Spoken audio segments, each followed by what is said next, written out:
고린도전서 6장 7절 말씀입니다. 너희가 피차 송사함으로 너희 가운데 이미 완연한 허물이 있나니 차라리 불의를 당하는 것이 낫지 아니하며 차라리 속는 것이 낫지 아니하냐. 너희는 불의를 행하고 속이는구나.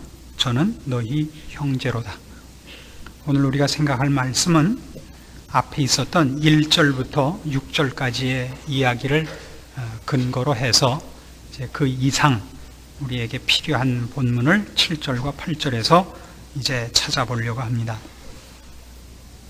교회 안에서 어떤 문제가 생겼을 때 그 문제를 어떻게 푸느냐 하는 것에 관한 문제입니다. 지난주에도 이 교회 안에서 혹 싸움이 생기면 교회에 대한 상징을 더 많이 갖고 있는 분에게 양보해라 이렇게 말씀을 드렸죠. 그래서 장로와 집사가 싸우면 집사가 입 다물고 교회를 떠나고 장로와 목사가 싸우면 장로가 입 다물고 떠나야 된다 그랬더니 금방 전화가 왔어요. 목사님, 장로님들하고 요새 싸우세요? 뭔 말을 못하겠어요. IQ 70짜리는 10명이 의논을 해도 70이 넘질 않더라고요.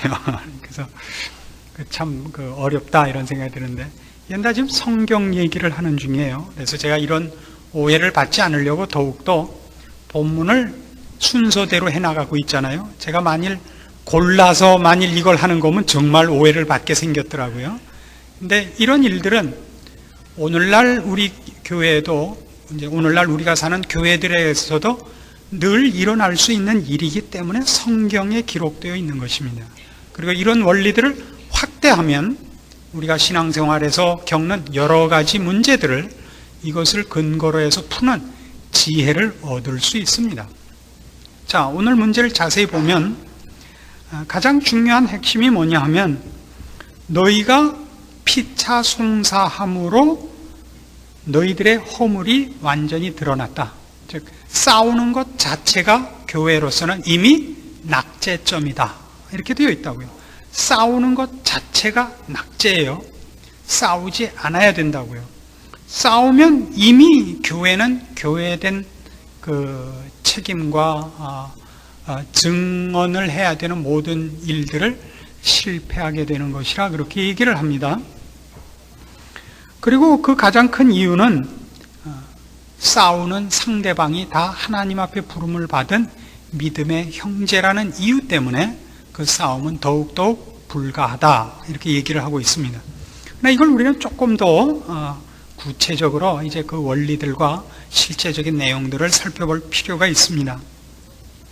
우리가 앞에서부터 1절에서부터 살펴본 바와 같이 교회 안에서 일어나는 문제를 푸는 법에 있어서는 우리는 영원이라는 시각을 갖고 풀어야 된다 그랬습니다. 우리가 결국 하나님 앞에 설 것과 영광스러운 자리에 설 것을 기억하고 이 문제들을 풀어나가야 됩니다. 다시 말해서 세상과 교회는, 세상은 하나님 앞에 심판을 받을 존재이고 교회는 하나님 앞에 칭찬을 받을 존재입니다. 지금 여기서는 혹 세상이 어떤 땐 상식과 경우에 있어서 낮고 신자들의 모임인 교회가 더 몰상식하고 더 수준이 낮을 수도 있어요. 어떤 때 보면 맹신에 차 있을 수도 있고 경우에 어긋나는 수도 있지만, 그러나 결국은 교회는 영광의 완성으로 갈 곳이고 세상은 결국은 심판으로 끝날 곳이라고요. 그래서 교회는 어떤 목표와 시각을 가지고 세상 앞에 서야 되느냐 그럴 때 세상보다는 나은 입장, 세상 앞에 모범을 보여야 되는 입장. 세상은 앞만 잘났어도 앞만 옳았어도 결국 하나님 앞에 심판받는 길밖에 길을 벗어날 수 없는 데고, 우리는 완성과 영광과 칭찬으로 갈 존재입니다. 이걸 우리 머릿속에 두고 우리의 책임과 세상을 보는 눈을 가져야 된단 말이에요. 혹 어떤 부분에 있어서는 세상 사람들의 상식이나 포용력에 미치지 못하는 것이 있다 할지라도 세상 사람들의 포용력은 술 한잔 먹고 풀어버리는 것이지 십자가의 용서는 아니란 말이에요. 그래서 우리가 가끔 교회에서 일어나는 일에 대해서 교회가 더 째째해, 교회가 더 편협해, 이렇게 말하는 건 옳지 않습니다. 어떤 문제라도 교회에서는 세상의 방법을 도입해서 그 문제를 풀 수는 없습니다. 왜요? 이제 여기 분명히 나타나는 것 같이 교회는 세상보다 추구하는 것과, 아니 그 근거와 원리와 핵심 모든 것이 영적이고 저쪽은 세상적입니다. 우리가 아무리 실패를 하고 아무리 잘못되어 있어서 그 부분이 미약하고 그 부분이 없다고 할지라도 그걸 세상의 것으로 그 부분을 때울 수 있는 것이 없는 것이 교회인 것입니다. 교회에 세상의 똑똑한 교육자를 불러다가 설교를 시킬 수 없고, 세상에 있는 가장 도덕군자를 불러다가 교회에 교사를 시킬 수 없습니다. 안 그렇습니까? 세상에서 아무리 박학한 학자라 할지라도 성경을 강의할 수 없으며 영적인 문제를 대언할 수 없으며, 세상에서 아무리 도덕군자라 할지라도 교회에 하나님께서 부른 어린 자녀들 앞에 영적인 모델로 세울 수는 없는 것입니다. 그런 의미에서 우리 교회는 교회에 있는 문제를 세상 사람들에게 갖고 나갈 수도 없고, 세상에 있는 어떤 방법과 어떤 것을 교회에 미약하고 부족한 부분을 채우기 위하여 그걸 채용할 수가 없는 것입니다. 더더욱 그것은 저들이 추구하고 가는 것과 우리들이 추구하고 가는 것이 전혀 다른 것이기 때문에 더더욱 그렇습니다. 교회는 그 목표와 가치가 영적이고 영원한 것입니다. 영적이고 영원한 것입니다. 세상은 영적이지 않고 영원하지 않습니다. 저쪽 세상에 있는 것으로, 그 세상에서 아무리 뛰어나고 아무리 가치 있는 것으로라도 교회에 채울 수 있거나 교회에서 채택할 수 있는 것은 아무것도 없습니다. 그래서 성경은 이렇게 얘기하는 겁니다. 지금 본문에서 1절 다시 보세요. 6장 1절. 너희 중에 누가 다른 이로 더불어 일이 있는데 구태여 불의한 자들 앞에서 송사하느냐? 불의한 자들 앞에서 송사하느냐? 4절 보세요. 그런즉 너희가 세상 사건이 있을 때 교회에서 경히 여김을 받는 자들을 세우느냐? 이게 다 무슨 얘기예요? 그러니까 결국 지금 교회 안에 문제가 있을 때 그 문제에 대해서 핵심이 뭐냐 그러면, 그 문제를 왜 영원이라는 시각에서 풀지 않고 지금 나를 증명하기 위해서 풀려고 드느냐 이거예요. 지금 내가 옳다는 것, 지금 내가 맞다는 것을 점수를 얻어내려니까 누구한테 가서 호소하게 되느냐 하면, 하나님 앞에 호소하지 않고 하나님 앞에 완성될 시간을 기다리지 않고 지금 내가 한 말이 상식과 일반론에서라도 옳다는 것을 증명받기 위해서는 세상 사람들일지라도 내 증인, 내 편을 삼아서 나의 옳은 걸 증명해내야 되는 그 생각 때문에 교회 안에 싸움이 생긴다는 겁니다. 교회 안에 왜 싸움이 생긴다고요? 이 문제를 세상 사람들에게 증거를 받고 세상 사람들에게 인정을 받을 수 있는 일이라는 건 교회 안에 없습니다.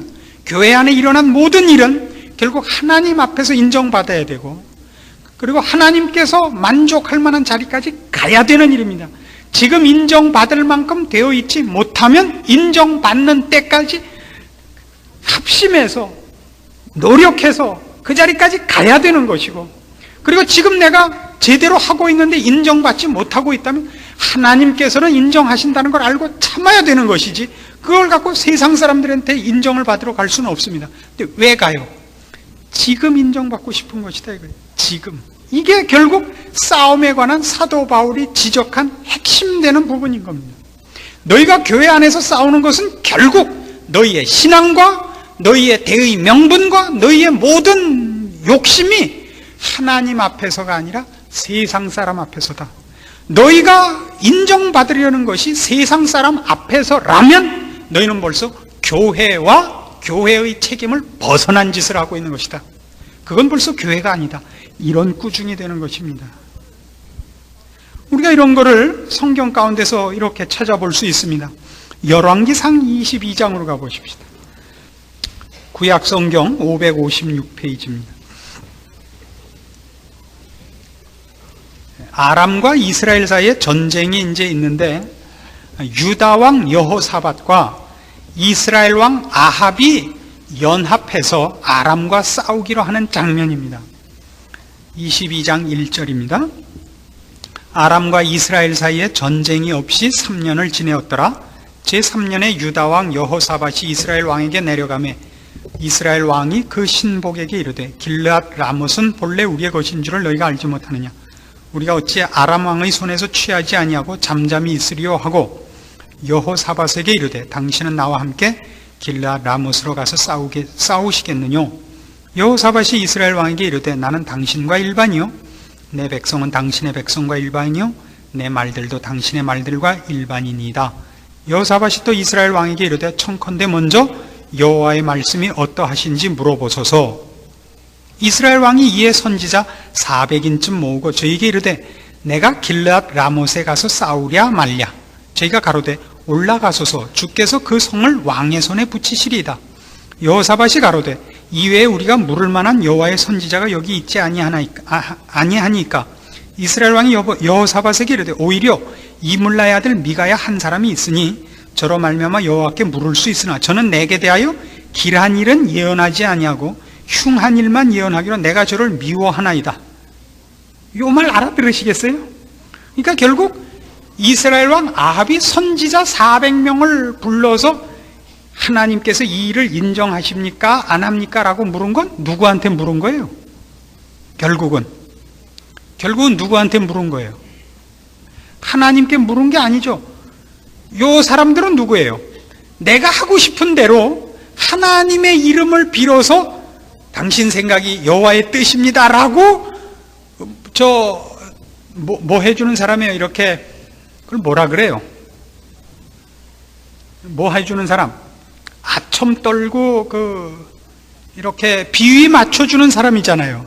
그러니까 이 사람들은 여호사밧이 한만 봐도 수상하거든요. 그러니까 이 사람들 말고 좀 더 신실한 신령한 선지자가 없습니까? 그러니까 이스라엘 왕 아합이 뭐라 그래요? 미가야라는 좀 더 실력 있는 센 선지자가 있는데 이 왼수는 언제나 나한테 내 마음에 들지 않는 소리만 해서 내가 안 불렀노라고. 이해하시겠습니까? 교회에서의 싸움은 결국 뭐냐면 그 싸움을 왜 세상으로 끌고 나가느냐 그럴 때 이걸 하나님께 물어서는 인정받지 못하는 줄 알기 때문에 세상에 끌고 나간다는 거예요. 바울의 지적은 하나님은 뭐라 그러기 때문에요. 네가 참아라. 너 옳다. 그러나 너 옳은 걸 갖고 상대방을 심판하지 말고 상대방 틀렸다는 걸 증명하자고 너 입 다물고 참아라. 그 사람이 자기의 잘못을 깨우치고 돌이켜서 나 보기에 만족할 만한 자리에 올 때까지 너 참고 지고 너 오해 당하고 그리고 위에서 기도해라. 함께 이 자리에까지 와라. 이걸 하나님께 물으면 꼭 그럴 게 뻔하기 때문에 어디로 끌고 나가는 거예요? 세상으로 끌고 나가는 거라고요. 그래서 싸움이 나면 왜 재판정으로 끌고 나가요? 왜 재판정으로 끌고 나가요? 하나님께 물으면 뻔하거든요. 너 조용히 보따리 싸갖고 가라. 그럴 거거든요. 그게 싫단 말이에요. 그래서 어디로 가요? 재판정으로 가면 뭘 해줄 거예요? 내가 원하는 답을 줄 거 아니에요. 내가 원하는 답을. 그럼 벌써 교회는 자기 일을 놓친 거란 말이죠. 이것이 오늘 우리가 보는 거예요. 그래서 미가야가 어떻게 하느냐 하면요, 계속 봅니다. 여호사밧이 가로되 왕은 그런 말씀을 마소서. 이스라엘 왕이 한 내시를 불러 이르되 이물라의 아들 미가야로 속혀 오게 하라 하니라.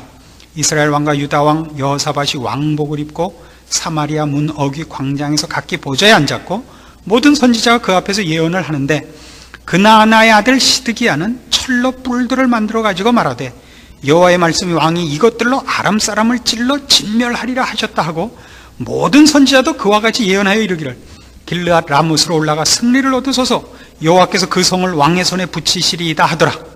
미가야를 부르러 간 사자가 일러 가로되 선지자들의 말이 여출일구하여 왕에게 길하게 하니 청컨대 당신의 말도 저희 중 한 사람의 말처럼 길하게 하소서. 다 급해져. 급해가 급해져. 당신도 괜히 거기서 반대해갖고 손해볼 거 뭐 있어. 누이 좋고 매부 좋고, 그렇죠? 당신도 좋게 말하십시오. 미가야가 가로되 여호와의 사심을 가리켜 맹세하노니 여호와께서 내게 말씀하시는 것 곧 그것을 내가 말하리라 하고 이에 왕에게 이르니 왕이 저에게 이르되 미가야야 우리가 길르앗 라못으로 싸우러 가랴 말랴. 저가 왕께 이르되 올라가서 승리를 얻으소서.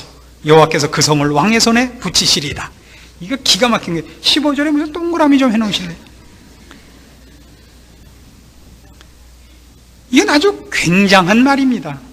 미가야가 이렇게 얘기한 것은 진심이 아닙니다. 그러나 이게 얼마나 빈정거리는 말인가가 뒤에 나옵니다. 16절 왕이 저에게 이르되 내가 몇 번이나 너로 맹세케 하여야 네가 여호와의 이름으로 진실한 것으로만 내게 고하겠느냐. 저가 가로되 내가 보니 온 이스라엘이 목자 없는 양같이 산에 흩어졌는데 여호와의 말씀이 이 무리가 주인이 없으니 각각 평안히 그 집으로 돌아갈 것이니라 하셨나이다. 이스라엘 왕이 여호사밧에게 이르되 저 사람이 내게 대하여 길한 것을 예언하지 아니하고 흉한 것을 예언하겠다고 당신에게 말씀하지 아니하였나이까. 미가야가 가로되 그런즉 왕은 여호와의 말씀을 들으소서. 내가 보니 여호와께서 그 보좌에 앉으셨고 하늘의 만군이 그 좌우편에 모시고 서 있는데 여호와께서 말씀하시기를 누가 아합을 꾀어 저로 길르앗 라못에 올라가서 죽게 할꼬 하시니 하나는 이렇게 하겠다고 하나는 저렇게 하겠다 했는데 한 영이 나와 여호와 앞에 서서 말하되 내가 저를 꾀이겠나이다. 여호와께서 저에게 이르시되 어떻게 하겠느냐. 가로되 내가 나가서 거짓말하는 영이 되어 그 모든 선지자의 입에 있겠나이다. 여호와께서 가라사대 너는 꾀이겠고 또 이루리라. 나가서 그리하라 하였은즉 이제 여호와께서 거짓말하는 영을 왕의 이 모든 선지자의 입에 넣으셨고 또 여호와께서 왕에게 대하여 화를 말씀하셨나이다. 그나아나의 아들 시드기야가 가까이 와서 미가야의 뺨을 치며 이르되 여호와의 영이 나를 떠나 어디로 말미암아 가서 네게 말씀하더냐. 미가야가 가로되 네가 골방에 들어가서 숨는 그날에 보리라. 이 사건의 그 희극적 비극성을 보시겠습니까? 결국 미가야가 와서 아합 왕 앞에 가십시오. 당신 승리할 것입니다. 이 얘기는 뭐예요? 당신 어차피 날 불러가지고 하나님의 말씀을 들으려고 날 부른 게 아니지 않소? 당신은 어차피 당신 고집대로 할 거 아니요? 가십시오. 가서 승리하십시오. 그리고 돌아가십시오. 거기서. 그러니까 아합이 뭐라 그래? 내가 네게 몇 번이나 독촉을 해야 네가 진실을 말하겠느냐. 이건 뭐예요? 이건 뭐예요? 그러니까 아합도 알잖아요. 자기가 여호와의 뜻을 이루려고 하는 것이 아니라 자기 욕심을 이루려고 한다는 걸 본인이 알고 있다는 뜻이 되지 않아요? 하나님이 이 일을 원치 않는다는 걸 아합이 알아요. 그럼에도 불구하고 누구의 인정을 받고 싶어요? 하나님이 내가 하는 거를 하나님의 뜻으로 인정하셨다는 말을 거짓말로라도 듣고 싶어 해요. 사람이란 참 어리석죠. 자기가 하나님의 뜻을 어기고 있는 줄 알면서도 하나님께서 내 욕심을 하나님이 인정하신다는 말을 거짓 선지자의 입을 통해서라도 듣고 싶다고요. 이게 인간의 어리석음입니다. 그래서 모든 교회 안에서 일어나는 이런 싸움의 양상에서는 언제나 이런 양상이 벌어집니다. 교회에서는 언제나 싸움을 하면 교역자를 앞세워요. 그래서 어느 교회에서나 싸움이 생기면 한 파에서 담임 목사를 세우면 한쪽 파에서는 꼭 부목사를 세우지 그냥 싸우는 예가 없습니다. 그리고 그 싸움이 치사하기 끝이 없습니다. 저 치사찬란하죠. 그러면서도 모두 뭐라냐면 의를 위하여, 진리를 위하여라 그래요. 진리를 위하여. 그러나 속에서는 복수심 이외에 아무것도 없습니다. 복수심 이외에 아무것도 없어요. 그 모든 사람이 교육자들을 앞세운 이유는 뭐냐 하면 자기네들이 싸우는 싸움이 복수심과 이기심에 있지 않다는 대의 명분을 갖기 위해서지 여호와의 뜻을 이루기 위해서가 아닙니다. 사도 바울이 지금 꾸중하는 건 몽땅 이 얘기입니다. 너희는 교회 안에서 싸우지 마라. 교회 안에서 싸우지 마라. 그 싸움을 세상에 끌고 가지 마라. 왜요? 교회란 싸우는 자리가 아닙니다. 교회에서 누가 잘못한 사람이 있거든. 그 잘못한 사람을 위해서 기도해라. 교회에서 누가 잘못한 사람이 더 큰 소리를 치고 피해를 입히거든. 너희가 조용히 물러나가. 이것이 성경적인 해결 방법이지 누가 옳으냐를 세상 앞으로 끌고 갈 수는 없는 법입니다. 하나님 앞으로 끌고 가야 되는데 하나님은 이 방법을 세상이 쓰는 방법으로 누가 옳고 누가 그르다라는 방법을 쓰지 않으십니다. 이건 나중에 우리 답에서 좀 찾아보겠습니다. 그 다음에 하나 더 우리가 본문에서 살펴야 할 것은 이 싸움이 지금까지 말씀드린 바와 같이 세상 앞에 갖고 갈 싸움이 아니다 하는 것과 함께 교회 안에서 신자끼리의 싸움, 거기서 아무도 패배해서는 안 되는 싸움이라는 걸 명심해라 이겁니다. 교회 안에서 싸움을 해서는 안 되는 이유, 거기서는 아무도 패배해서는 안 됩니다. 심판을 받아서는 안 됩니다.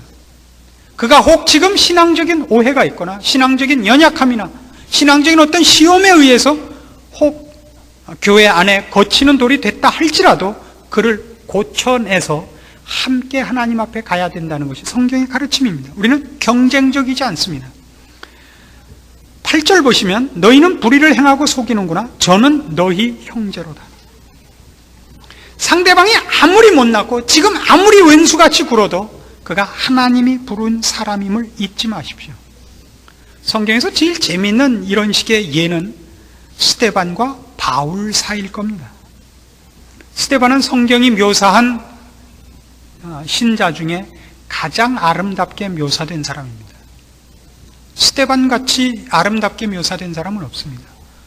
성령과 지혜가 충만하고 그가 죽을 때의 모습이 그 빛나는 천사의 얼굴을 하고 죽은 사람입니다. 그를 죽인 사람이 누구냐면 사울이죠. 회심하기 전에 바울입니다. 그러나 그 바울이 기독교 역사상 최고 가는 하나님의 종이 되었습니다.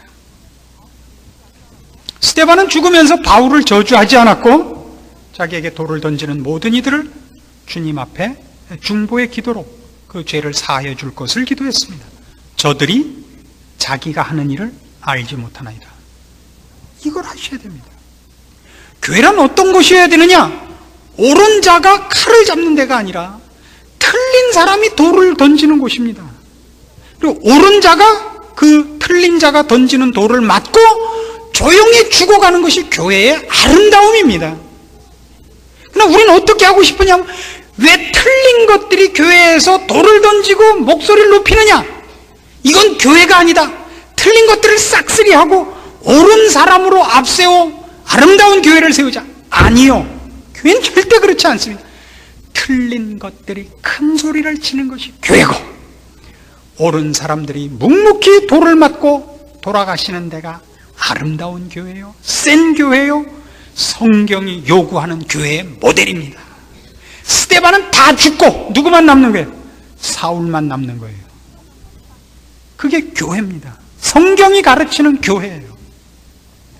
그래서 여러 번 강조하지만 저는 교회에서 목소리를 높이는 사람을 싫어합니다. 저만 빼놓고요. 우리는 함께 가야 되는 겁니다. 언젠가 제가 이런 비유를 들어서 여러 번 전화도 받고 그랬습니다만은 훌륭한 목사란 어떤 사람이냐? 훌륭한 목사란 신자들에게 많이 물리는 사람이다. 저는 그렇게 생각을 해요. 낚시를 해보셨습니까? 낚시 바늘 중에 원자탄이라는 게 있어요. 그 원자탄이라는 건 어떻게 생긴 거냐면 바늘이 이제 보통 원칙적으로 낚시에는 외바늘을 써야 돼요. 치사하게 바늘을 2개 넣는 거 이게 치사한 거예요. 그러나 요새 치사하거나 말거나 많이 잡은 사람이 땡이니까 쌍바늘을 쓰고 세바늘을 쓰는데 원자탄인 건 바늘이 한 10개쯤 있는 거예요. 그러니까 근처만 지나가도 물리는 거예요. 그냥 바늘이 이렇게 여러 개 수북히 걸린 겁니다. 목사는 누가 훌륭한 사람이냐? 보다 많은 사람이 그를 물고 늘어지게 하는 사람입니다. 목사는 틀림없이 천국에 갈 것이거든요. 다른 목사는 잘 모르지만 저야 틀림없지 않습니까? 그럼 제가 갔을 때 저를 물고 늘어진 사람이 저를 물고 있는 바람에 함께 딸려 올라가게 돼 있는 것이 목사의 직분상 책임입니다. 여러분이 신자로서 교회에서나 세상에서나 해야 될 게 뭐냐면 바로 그겁니다. 여러분을 무는 사람을 도끼로 패서 다 떨구지 마시고 여러분을 물고 있게 하세요. 될수록 많은 사람이 여러분을 물게 하세요. 여러분은 지렁이죠. 보다 많은 사람이 여러분을 물어서 여러분이 간 곳에 그분들이 함께 오게 하시라고요. 만일 그 일을 하지 않고 있다면 여러분은 신자가 아닌 것입니다. 출애굽기 32장을 봅시다. 출애굽기 32장 30절입니다. 이스라엘 백성이 애굽을 탈출하여 이제 시내산에 이르러 모세가 율법을 받으러 올라간 사이에 이스라엘 백성이 범죄합니다. 하나님께서 진노하신 장면입니다. 30절. 이튿날 모세가 백성에게 이르되 너희가 큰 죄를 범하였도다. 내가 이제 여호와께로 올라가노니 혹 너희의 죄를 속할까 하노라 하고 여호와께로 다시 나아가 여짜오되 슬프도소이다. 이 백성이 자기들을 위하여 금신을 만들어 싸우니 큰 죄를 범하였나이다. 그러나 합의하시면 이제 그들의 죄를 사하시옵소서. 그 다음에 줄 치세요. 그렇지 않사오면 원컨대 주의 기록하신 책에서 내 이름을 지워버려 주옵소서. 이런데 줄을 쳐야 돼요. 내게 능력 주시는 자 안에서 내가 모든 것을 할 수 있는, 이런데 줄 치지 마세요. 치사하게. 할 수 있거든이 무슨 말이냐. 믿는 자에게는 능치 못할 일이 없느니라. 입시 처리됐으니까 또 얼마나 그거 외울지 몰라요. 그런 건 신앙의 가장 중요한 구절들이 아닙니다. 신앙은 이것입니다. 그래서 교회 안에서 누구를 향하여 빈정대는 말을 하는 것만큼 그 사람의 신앙이 유치한 것은 없는 겁니다. 신앙은 결국 뭐냐면 이거예요. 저 사람을 죽이시려면 저도 같이 죽여주십시오. 이거예요.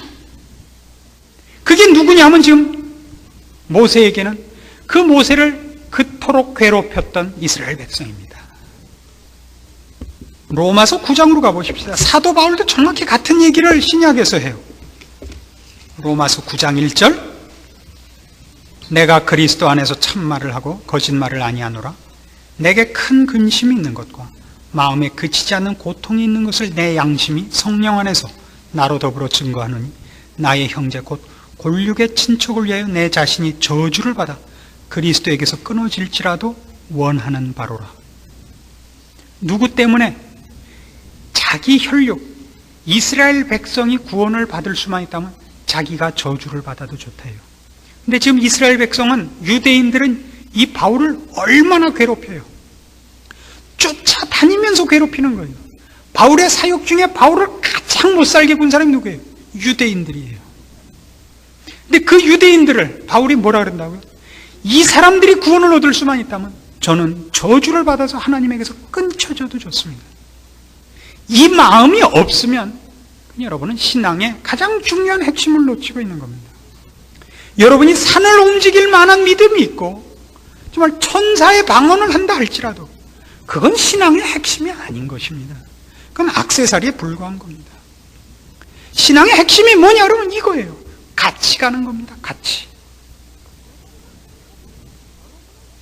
여러분을 괴롭히고 여러분을 붙잡고 늘어지는 사람들과 함께 하나님 앞에 그 은혜의 자리에, 그 영광의 자리에 같이 가기 위하여 여러분이 애끓는 마음으로 가장 사랑하는 사람을 위하여 기도하듯이 해야 되는 겁니다. 그것이 교회 안에 나타나야 된다는 것입니다. 그 마음이 있다면 교회 안에는 결단코 싸움이 있을 수 없습니다. 싸움이 있을 수 없다는 것은 교회 안에 실패가 없다든가 완악한 자나 나쁜 사람이 없다는 얘기가 아닙니다. 문제거리가 없다는 것이 아니라 문제거리를 일으키는 사람은 언제나 있죠. 몰상식한 신자가 있을 수 있고 신앙을 오해한 사람이 있을 수 있고 신자의 초보 단계에서 큰 소리 치는 사람이 있을 수 있습니다. 하나는 알고 둘은 모르는 사람이 있을 수 있습니다. 문제는 싸움은 언제나 부닥쳐서 나는 거 아니에요. 고장난명이라고 안 그래요? 손바닥 하나로는 소리가 나지 않습니다. 함께 부딪혀 싸우는 거예요. 싸움의 이유가 뭐죠? 내가 틀리고 내가 옳았다는 싸움 아니에요. 그 내가 옳았다가 틀린 거라는 얘기예요. 좀 더 깊은 신앙에 있어서 내가 틀렸다라고 얘기하는 사람이 물론 유치하고 원색적인 걸로 따지자면 그 사람보다 이 사람 얘기하는 게 높은 거겠죠. 그러나 정작 높은 건 뭐예요? 그걸 물리는 거 아니에요? 그를 위하여 기도하는 거 아니에요? 찌는 거 아니에요? 본문이 뭐라 그래요? 본문이 뭐라 그래요? 차라리 어떡하라고? 차라리 너희가 피차 송삼으로 너희 가운데 이미 완연한 허물이 있나니 차라리 불의를 당하는 것이 낫지 아니하며 차라리 속는 것이 낫지 아니하냐. 이게 무슨 얘기냐 말이에요. 불의를 당하고 속는 것이 뭘 의미하는 거예요? 바로 이 얘기예요. 그의 실패, 그의 무식, 그의 낮은 수준을 깊어질 때까지 기다려주는 것입니다. 그와 지금 싸워 그의 유치함을 증명하고 그의 틀린 것을 심판하여 그를 잘라내지 마십시오.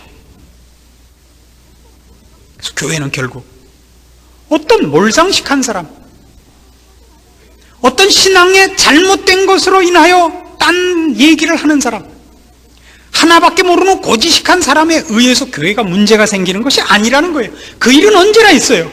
그걸 받아내는, 성경이 요구하는 실력으로 받아내는 깊은 신앙을 가진 자가 정말 있느냐, 이렇게 묻는 것입니다. 교회란 결국 이런 사람들이 많아야 되는 것이죠. 기도 많이 하는 사람이 필요합니다. 기도 많이 한다는 게 뭐예요? 그만큼 주님을 자주 만나서 바로 이런 싸움에 이길 수 있는 자리까지 간 사람을 말하는 겁니다. 무조건 오래만 하고 있으면 장땡이에요. 기도만 하면 코를 골던데. 그리고 3시간, 4시간 업되어 있으면 그게 기도예요? 아니죠. 기도한다는 게 뭐예요? 성경을 많이 본다는 게 뭐예요? 산에 가고 혼자 울며 통회하는 모든 이유가 뭐예요? 이리로 가자는 거 아니에요? 이리로 가야죠, 이리로. 왜 모두가 손가락질을 해요? 왜 모두가 큰 소리를 쳐요? 그게 아니야. 턱을 치켜들고 눈을 가늘게 뜨고 찬바람이 쌩 일어나게 옆을 걸어가는 그런 못된 것들을 배워왔으면서도 마치 자기가 신앙과 예수 그리스도를 아는 일에 저만큼 앞서간 것 같이 생각하는 건 얼마나 우스운 거예요. 얼마나 우스운 거예요. 우리가 남보다 나은 게 뭐가 있어요? 뭐가 있어요? 오른편 뺨을 맞고 왼편 뺨을 대는 그런 십자가를 지는 마음이 어디 있어요?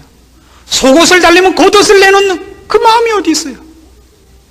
너 내가 가진 거 달래느냐? 그래, 너 이거 가지고 내가 가는 길에 같이 가자. 이게 있어요? 원수가 줄이거든 먹이고 목마르거든 마시우는 게 어디 있어요? 한국교회는 이게 약합니다. 헌금을 하죠. 교회를 세우죠. 선교사를 파송합니다. 그러나 눈에서 힘이 안 빠져요. 자기 부인이 없어요. 이 용서와 이 애탐이 없습니다. 자기 부인과 자기의 죽음이 없어요. 함께 가는 싸움이 없다고요.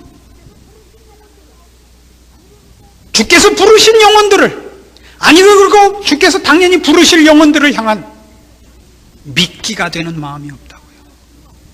그 쓰임을 받기 위하여 내가 내 욕심과 나에 대한 증명을 모두 포기한 입 다물고 오직 눈물의 기도만 있는 사람들이 없다고요. 이걸 하셔야 됩니다.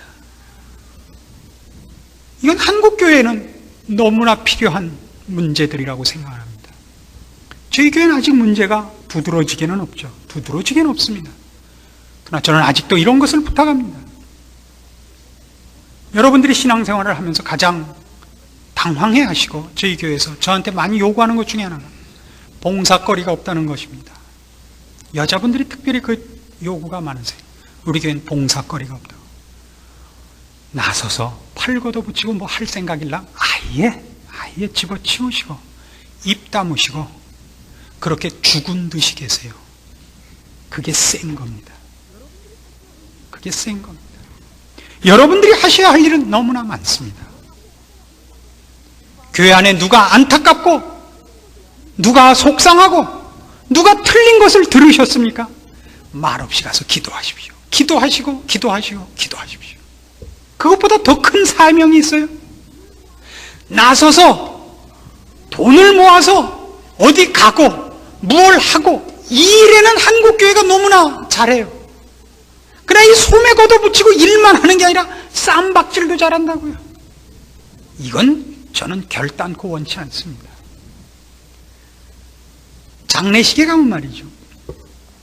이제 발인 예배를 마치고 운구를 합니다.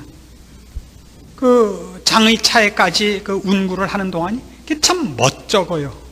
참 멋쩍습니다. 그래서 이런 요청을 하는 분들이 많아요. 목사님 그 시간에 찬송을 합시다. 성가대가 와서 성가를 하게 합시다. 저는 찬송하지 않고 있어서 아직 허락을 안 합니다. 왜냐하면요, 그 시간은 무얼로도 때울 수 없는 멋쩍은 시간입니다. 멋쩍을 땐 말이죠, 멋쩍게 서 있는 게 최고예요. 그걸 다른 걸로 캄프라치 하려고 그러지 마세요. 눈을 어디다 둬야 될지, 표정을 어떻게 써야 될지, 괜히 오른쪽 어깨가 올라간 것 같기도 하고 왼쪽 어깨가 그렇게 멋쩍게 계세요. 뭐 어느 곳에서나 똑 떨어지게 하고 계시려고 그러세요. 우리 신앙생활 속에서 우리가 해야 되는 그런 거예요. 멀대같이 서 있는 거예요. 최고예요. 이게 어느 곳에서나 짠 하고 있으려고 그러지 마세요. 자기가 아무 얘기도 할 자격이 없는 때가 있어요. 그때는 그렇게 완전히 지나가는 사람 일, 이거 하고 계시는 거예요. 왜? 자기는 언제나 발언을 해야 되며 언제나 한번 나서야 돼요. 그것이 싸움의 원인이에요. 잘난 소리 한마디를 하게 되죠. 가만히 계세요. 가만히. 여자들에게 성경이 요구한 건 입 다물고 가만히 계시라는 거예요. 남편 보좌 잘하세요. 집에 가셔서 남편하고 의논하셔서 남편을 통해서 발언을 하세요. 여자들이 남자보다 못하다는 뜻이 아닙니다. 그 일이 훨씬 중요한 사명입니다. 교회 모든 싸움을 그렇게 이제 가자고요. 누가 발언을 잘못했습니까? 누가 실수했습니까? 누가 입 바른 소리를 했습니까? 이렇게 그 앞에서 이렇게 쓱 웃어주지 마세요. 에이그, 이런 표정을 짓지 마시고 경청을 하세요. 아, 그런 수도 있군요. 그 사람을 민망하지 말게 하십시오. 생각해 보기로 하겠습니다. 그 집에 가서 딥다 기도하는 거예요. 주여, 저도 옛날에 저랬습니다. 주의 뜻을 제가 모를 때 저도 저랬습니다. 저건 다른 방법으로 고칠 수가 없습니다. 주께서 은혜를 베푸셔야 되고, 주께서 저를 이 자리에 오게 하신 것 같이 넘어오게 해 주시옵소서. 제가 제 앞선 사람에게 은혜를 입어 그 사람, 내 믿음의 선배들이 나를 용납한 것 같이 이제 제가 이 일을 갚게 해 주십시오. 그 기도를 하십시오. 이것이 멋진 교회입니다. 이것이 교회 안의 문제를 푸는 유일한 방법입니다. 이 방법 이외의 방법을 성경이 제시한 적이 없습니다. 고린도 교회에 있었던 문제고, 그 해결책이고 성경적인 원리고, 이걸 여러분이 제대로 음미하신다면 여러분들의 신앙이 일로서가 아니라 원리로서, 자세로서 여러분 앞에 너무나 많은 하나님께서 요구하시는 길이 남아있다는 것을 배우실 겁니다. 많은 사람을 둘러보십시오. 위에서 기도할 사람이 많은 줄 알게 되시고, 여러분들 마음에 있는 시기와 질투와 그 싸움들을 여러분들이 몰아내기 위하여 얼마나 여러분들이 울부짖으며 하나님 앞에 여러분을 회개해야 되는가를 배우실 겁니다. 내가 해놓은 업적 하나 때문에 나머지 모든 일, 잘못을 이렇게 때우지 마시고, 우린 잘한 것이 없습니다. 아직도 남아있는 용서할 수 없는 마음, 어떻게 해서든지 손가락질하고 싶은 마음, 그걸 없애기 위하여 우리가 얼마나 더 많이 무릎을 꿇어야 하는가를 직시하셔서 주님이 요구하시는 자리에 다른 사람 부르기 이전에 여러분이 먼저 서시고 고쳐지시고 칭찬받으시기를 권합니다. 기도하십시다. 하나님 아버지, 은혜를 감사합니다. 우리의 못난 것을 우리가 인정합니다. 우리가 아직 죄인이었을 때 우리를 부르신 하나님의 은혜가 이제 하나님의 자녀된 이제로부터는 더 크게 주님 앞에 은혜를 입어 온전히 주를 닮는 자리에까지 갈 것을 믿습니다. 순종하는 마음 주시고, 눈을 들어 남을 쳐다보기 전에 나를 보게 하시옵소서. 주께서 친히 말씀하신 바와 같이 형제의 눈에 있는 티를 보지 말고 내 눈에 들보를 보게 하시며, 온전한 빛으로 온전한 소금으로 드러나기 위하여 자신을 깨끗이 하는 일을 먼저 열심 있게 주 앞에서 해결하게 하여 주시옵소서. 그리하여 우리 교회가 교회답게 하시옵소서. 여기 용서가 있고 기다림이 있고 사랑이 있고 함께 주 앞에 가는 합심과 격려와 사랑과 우애와, 그리고 주께서 허락하신 부요함이 모두의 성도들에게 함께 나눠지는 복된 찬송과 기쁨의 열매들이 있는 줄 세상과 이웃들 앞에 증거하는 교회가 되게 하시옵소서. 예수님의 이름으로 기도합니다. 아멘.